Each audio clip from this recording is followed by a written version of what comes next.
관계자 외 출입 금지란 팻말이 붙은 문을 열자 커피 머신과 결제 서류, 퍼팅 매트가 보입니다. 여기 골프 매트 2개 있어요. 골프백엔 전현직 입주자 대표회장의 이름이 적혀 있습니다. 서류상 이 공간은 주민 공용 공간인 회의실로 돼 있습니다. 코로나 전까진 의결을 거쳐 공용 카페로 이용해왔습니다. 모든 입주민들이 그때 처음 한 거죠. 회장 집무실을 사용한다는 것을. 공동주택관리법상 주민 공동시설은 주민 누구나 쓸 수 있어야 합니다. 하지만 입주자 대표회장 측은 이곳이 회장 집무실이라고 주장하며 입주민들이 들어올 경우 무단 침입으로 간주해 엄중 대응하겠다고 경고했습니다. 외벽 창문은 신문지로 가렸습니다. 신고를 받은 구청이 조사를 나왔지만 들어가지도 못했습니다. 어쨌든 우리가 물건을 보면 그게 죄가 된다고요? 만지지도 않고? 관리사무소 측이 회장 이외엔 열쇠가 없다며 막아선 겁니다. 경찰을 대동하고 들어갔는데 경찰도 결국에는 그 공간은 확인을 못했고요.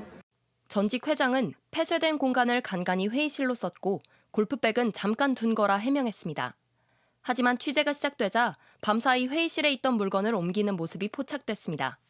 주민들은 회장단 세력이 10년간 아파트 운영을 독점하며 문제가 생겼다고 주장합니다. 지금 현 회장이 옛날 전 회장의 총무이사였어요. 그러니까 서로 이쪽 회장했다가 저쪽 회장했다가. 입주민 카페를 통해 여론을 선동해왔다는 주장도 나왔습니다. 그 사람의 막노릇을 할 수 있는 이유는 불만 사항이 올라온다거나 그러면은 다 글 삭제, 강퇴가 됐고 그리고 대부분 칭찬, 찬양글이 대부분이었어요. 마포구청은 2년 전 감사에 나서 행정지도와 시정명령 등 60여 건에 달하는 조치를 내리고 입주자 대표회의와 관리사무소 측에 각각 과태료 1,000만 원을 부과했습니다. 오직 입주자 대표회의 회장만 해서 생계를 유지한다면 정상적 방법이라고 생각하십니까? 3연속 시킨다든지 이런 것은. 일부 입주민들은 구청 감사 이후에도 회장단의 행태가 달라지지 않았다며 현수막과 트럭 시위에 나섰고 법적 대응도 준비하고 있습니다. 회장단은 JTBC의 추가 취재 요청에 답하지 않았고 관리사무소 측은 입주자 대표회의가 구청의 과태료 처분에 불복해 재판을 진행 중이라고 밝혔습니다. JTBC 양정진입니다.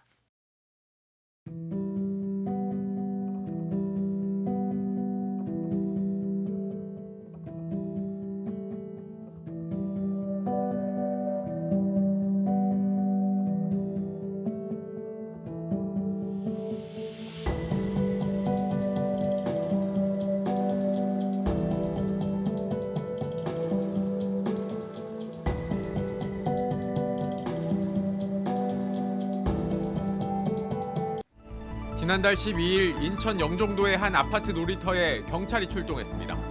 아파트 주민 대표가 놀이터에서 놀던 어린이 5명을 신고한 겁니다. 어린이 중 1명의 부모는 청와대 청원까지 올렸습니다.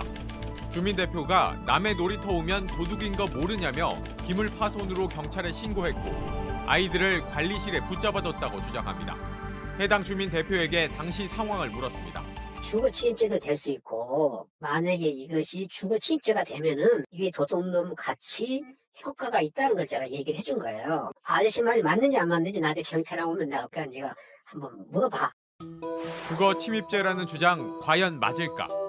남의 아파트 놀이터에서 놀았다는 이유만으로 주거 침입죄가 인정되긴 어렵다는 게 법조계 의견입니다. 정말 어렵습니다. 놀이터에 다른 아이들이 들어가서 노는 것 자체가 그 사실상의 평온을 해하는 거랑은 아무런 관련이 없거든요. 주거 침입죄를 처벌하고자 하는 그런 입법 목적과 너무나 다른 그런 내용입니다. 놀이터도 넓은 의미의 주거지로 볼 수 있지만 이용한 것만으로 침입했다고 볼 수 없고 형사처벌 대상이 되기도 어렵다는 겁니다. 고의 범위가 있었다고 보기도 어렵다라고 생각을 합니다. 성범죄자 물색을 이유 목적으로 계속 해가지고 있었다라면 모를까. 같은 또래 아이들이 거기서 놀기 위해서 출입한 거를 그렇게 보기는 어려울 것 같습니다. 주민 대표는 기물 파손으로 경찰에 신고했지만 청원을 올린 부모는 아이들이 놀이터 시설을 망가뜨린 게 없다는 입장입니다. 아이들이 정말 놀다가 기물을 파손했어도 재물 손괴에 대한 고의가 없지 않습니까, 아이들이. 그렇기 때문에 형사적인 처벌은 안 되고요. 주민 대표는 아이들을 가두거나 욕설을 한 적 없고 아이들이 여러 차례 놀이터를 이용하며 일부 시설을 훼손한 게 맞다고 주장했습니다.